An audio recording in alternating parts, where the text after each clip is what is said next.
نبی جی یہ آپ کے ماننے والے، یہ قرآن کے ماننے والے، اب ان کے لیے جنت پکی ہو چکی ہے۔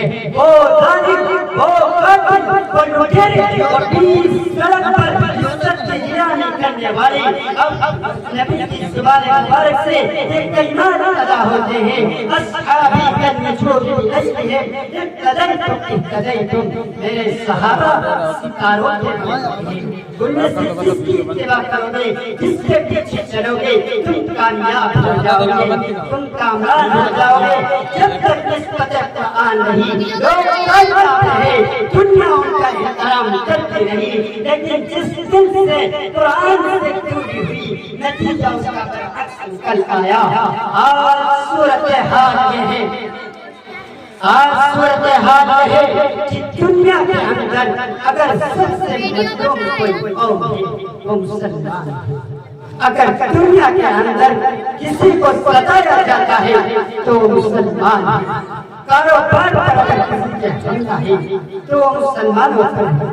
عزت کی نیلامی ہے تو وہ مسلمانوں پر ہے۔ یہ کیوں ہے؟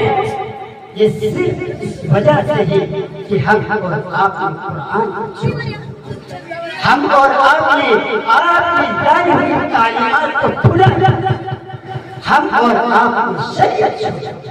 ورنہ قرآن جس کے ذریعے سے انسان بنا، ان اللہ یرفع بہذا الاقوام بہذا الکتاب، یہ قوم قرآن کے ذریعے بلند ہوتی ہے۔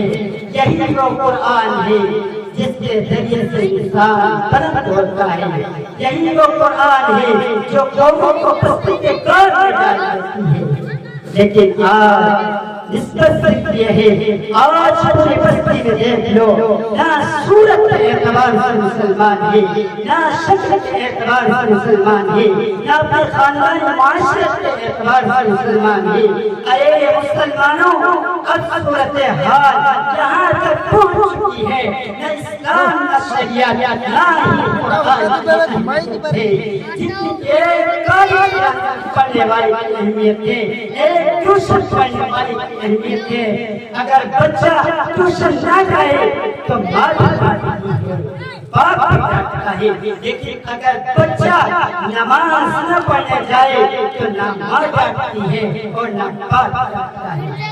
اگر بچہ قرآن پڑھنے نہ جائے تو کوئی اس کو کہنے والا نہیں، لیکن نہ ماں کو جو ملتا ہے اس لیے میرے دوستوں، میں آپ سے درخواست کرتا ہوں کہ اللہ نہ میرا محتاج ہے اور نہ آپ کا، اللہ نہ میرا محتاج ہے اور نہ آپ کا محتاج ہے۔ اگر قرآن پر عمل کرو گے، سنتوں کو زندہ کرو گے تو یقیناً اللہ تم کو زندہ رکھے گا اور زندہ قوموں میں شمار کرے گا۔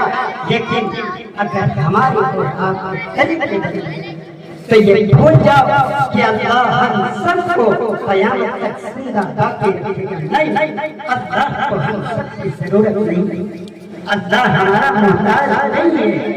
اللہ نے قرآن میں کہا ہے وَإِن تَتَوَلَّوْا يَسْتَبْدِلْ قَوْمًا غَيْرَكُمْ، اپنی روشنی بدلو، اپنے طریقے بدلو، اپنا سماج بدلو، اپنی سوسائٹی بدلو، اپنا کلچر بدلو، ورنہ وہ دور نہیں کہ اللہ ہم سب کو بدل دے اور ہماری اور تمہاری جگہ دوسری قوم کو لے آئے۔ اس لیے میرے دوستو، اللہ موقع دیتا ہے، موقع سے فائدہ اٹھاؤ۔ ہر قوم کو بار بار موقع نہیں، آج موقع ہے نماز پڑھ، آج موقع ہے سنتوں پر چل، آج موقع ہے سنتوں کو زندہ کرنے کا، آج موقع ہے نماز پڑھنے کا۔ کسی قوم کو اللہ تبارک و تعالی بار بار موقع نہیں دیتا ہے۔ اس لیے میرے دوستو، آپ حضرات جو میں نے بات کہی ہے اس پر بھی ہمیں عمل کرنے کی توفیق عطا فرمائے اور